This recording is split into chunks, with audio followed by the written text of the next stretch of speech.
A Short History of Nearly Everything, Bill Bryson.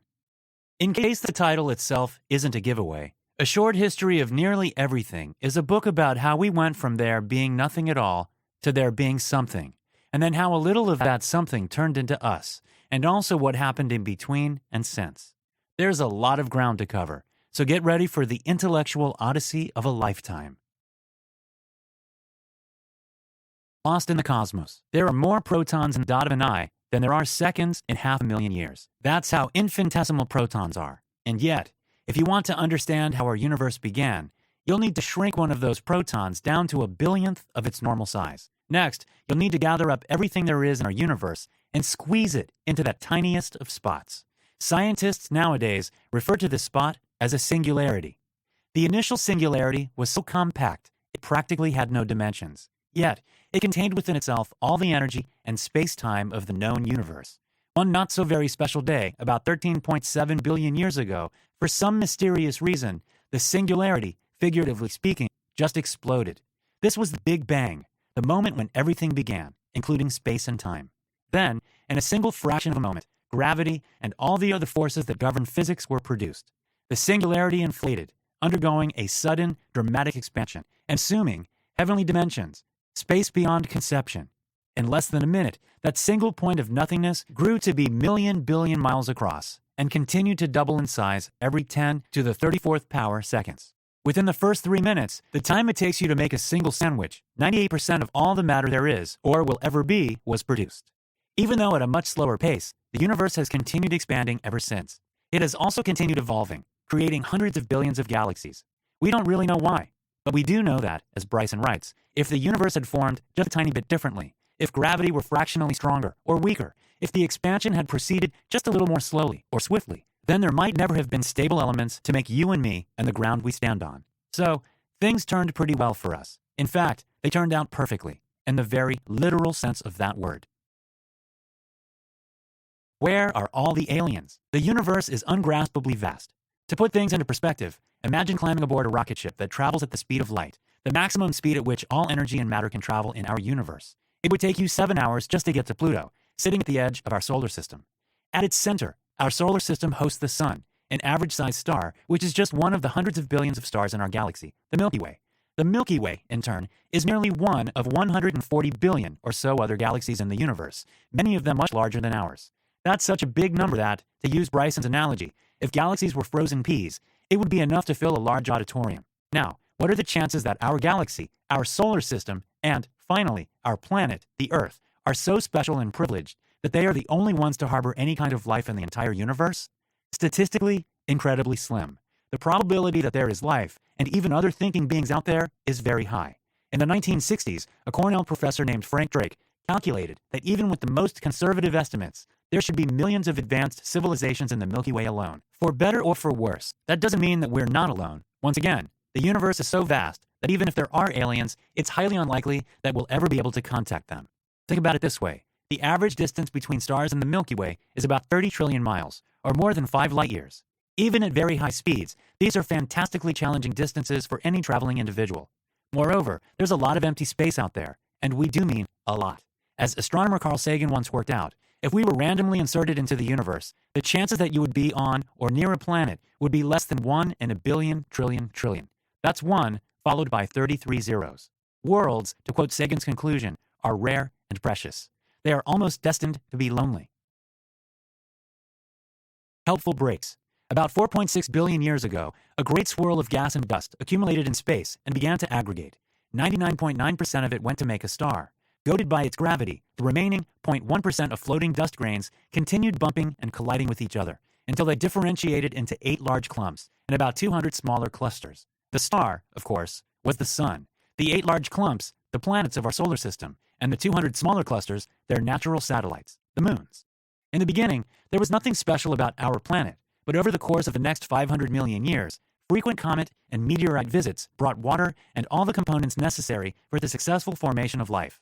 Scientists have identified more than 20 particularly helpful breaks that made the Earth a planet suitable for life. These are the main 4. 1. Excellent location. A planet too close to a star will be too hot to sustain life. One too far away will be too cold for it. We are, writes Bryson, to an almost uncanny degree, the right distance from the right sort of star, one that is big enough to radiate lots of energy, but not so big as to burn itself out swiftly. 2. The right kind of planet.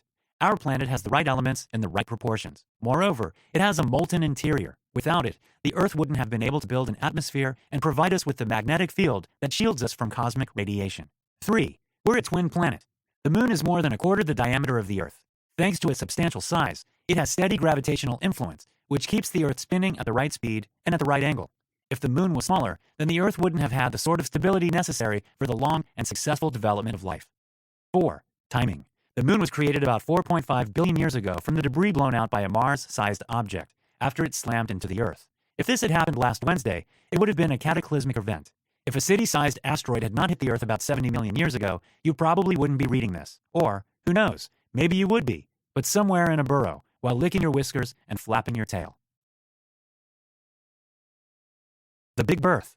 The Earth started forming an atmosphere when it was only about a third of its current size, mostly composed of carbon dioxide, nitrogen, methane, and sulfur. Life formed both thanks to and out of this noxious stew. Carbon dioxide, for one, is a powerful greenhouse gas, meaning it's capable of containing the sun's rays and warming the planet. Today that's a problem, but 4 billion years ago, it was a blessing. The sun was dimmer back then, and if it hadn't been for the greenhouse effect, the Earth might have frozen over permanently. Thankfully, it didn't. In 1953, Harold Urey and Stanley Miller tried replicating the early Earth atmosphere in a glass flask. Afterward, to stimulate lightning, they passed electrical discharges through the solution made of water, methane, ammonia, and hydrogen sulfone. After a few days, the water in the flask turned green and yellow. When they analyzed it, they were stunned to discover that the substances had reacted to create amino acids, sugars, and other organic compounds. If God didn't do it this way, observed Urey at the time, he missed a good bet. The truth is, we still don't know how life began precisely, but chances are Urey and Miller couldn't have been far off. About 4 billion years ago, some little bag of chemicals fidgeted to life in some of the Earth's oceans and then cleaved itself and produced an air. It has never stopped moving, dividing, and evolving ever since. Everything that has ever lived dates back to this remarkable event. By way of analogy with the Big Bang, biologists refer to it as the Big Birth. Darwin's singular notion.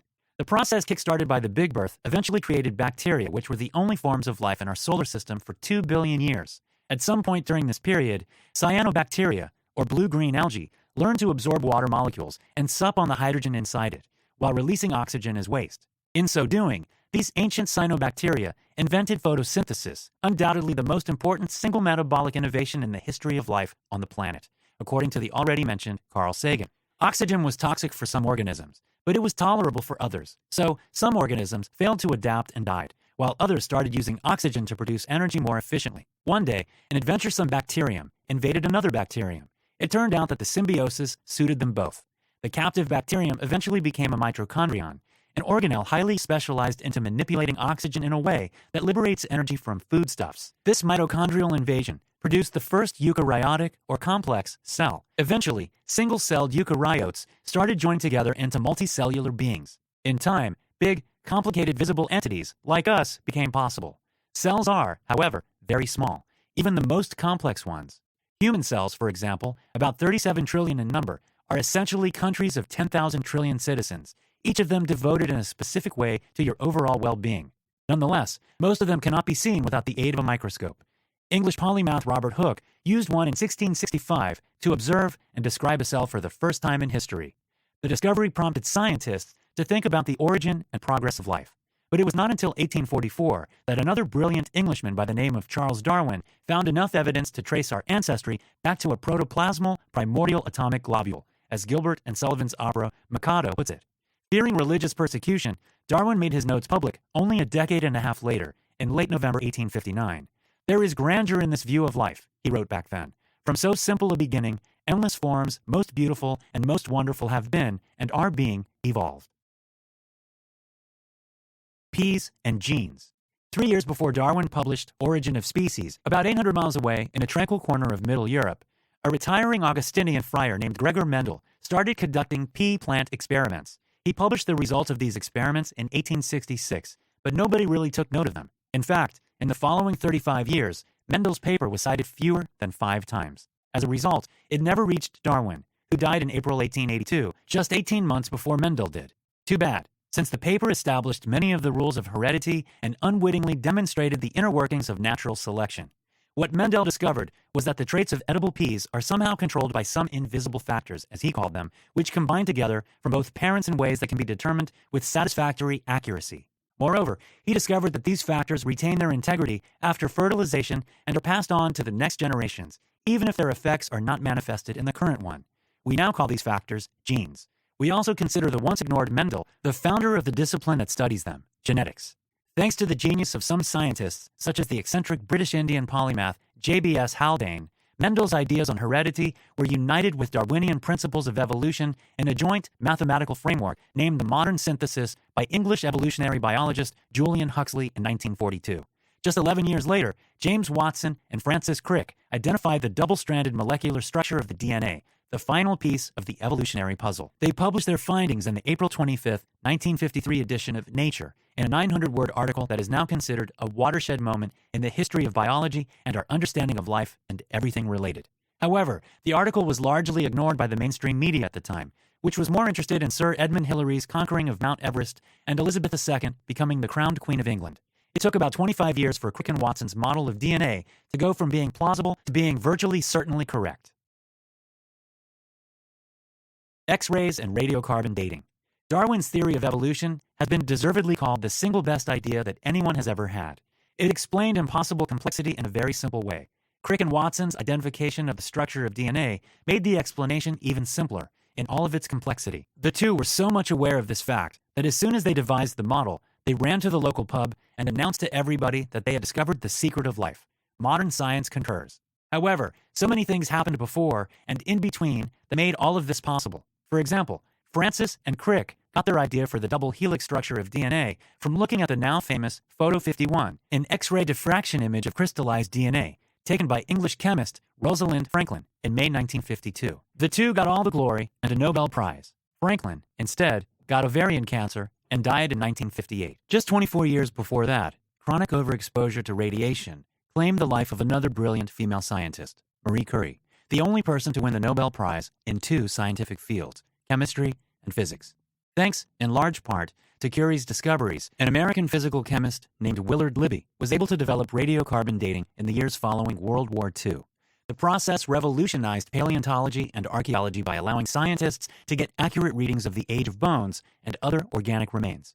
Around the time when Hooke described the first cell, James Ussher, an Archbishop of the Church of Ireland, rummaged through references in the Old Testament to conclude that the Earth had been created at midday on October 23, 4004 BC. While few took Ussher seriously even back in the 17th century, before radiocarbon dating, the oldest reliable dates went back no further than the first dynasty in Egypt from about 3000 BC.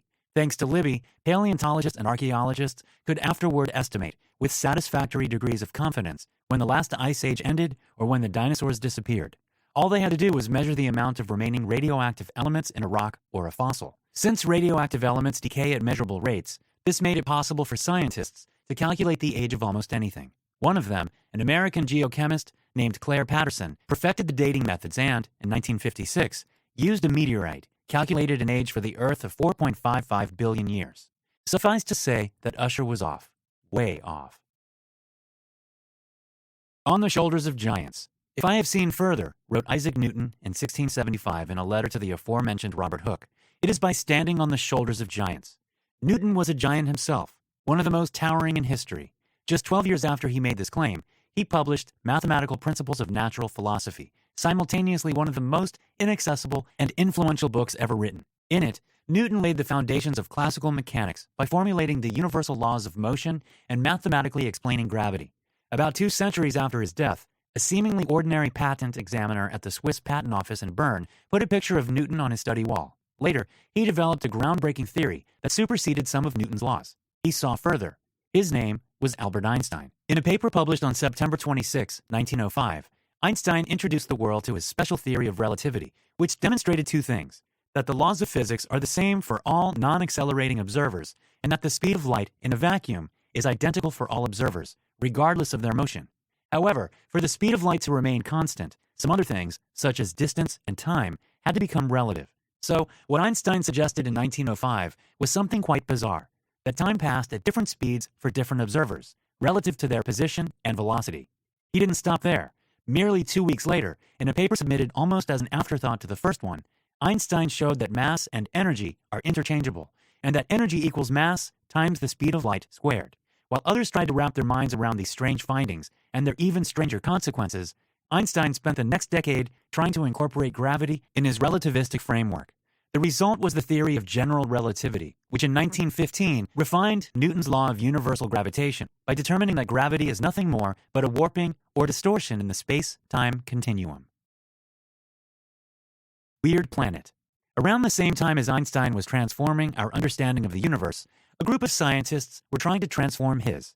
As early as 1900, a 42-year-old Berlin theoretical physicist named Max Planck unveiled the quantum theory, which suggested that energy doesn't flow like water, but rather comes in individualized packets, which he termed quanta. As strange and unfathomable as that sounded at the turn of the century, brilliant intellectuals such as Niels Bohr, Werner Heisenberg, Wolfgang Pauli, and Erwin Schrödinger would work hard over the next few decades to reach even weirder and less comprehensible conclusions. Some of them, such as the notion that matter could pop into existence from nothing, or the idea that electrons are actually particles which can be described in terms of waves, seemed worthy of regard to Einstein. However, the idea that subatomic particles can telepathically influence each other at a distance really annoyed him, not the least because it was a stark violation of his special theory of relativity. "It seems hard to sneak a look at God's cards," he said once, "but that he plays dice and uses telepathic methods is something that I cannot believe for a single moment." The quantum physicists didn't succeed in changing Einstein's mind, but they did manage to change the landscape of physics irretrievably and permanently.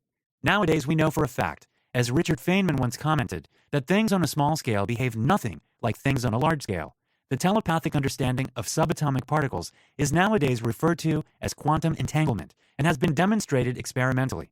Moreover, similar findings in quantum physics have led to many counterintuitive theories about our universe. Some of them question the Big Bang, others question almost everything we know about the universe, or, at least, everything we think we know. For example, to make sense of the subatomic world, string theory suggests that one type of tiny particles, known as quarks, are actually strings. That is to say, vibrating strands of energy that oscillate in 11 dimensions, 7 of which may be unknowable to us. But this is where, at least for the time being, everything becomes too weird to be knowable for the general reader. Modern science, especially physics, is replete with outlandish ideas that defy common sense and intuition, wrote English physicist Paul Davies in 2001. Could it be because our universe also defies common sense and intuition? Or is it because our intuition and common sense never evolved to understand it? Final notes. Colossally clever and immensely intelligible, A Short History of Nearly Everything is a marvel of a book. There may be no other like it. A must-read for anyone interested in the science of how the universe works. Hi, I'm Rhonda, and this is an exclusive audiobook video recorded for the Audiobook Master Channel. Enjoy your audiobook and have fun learning.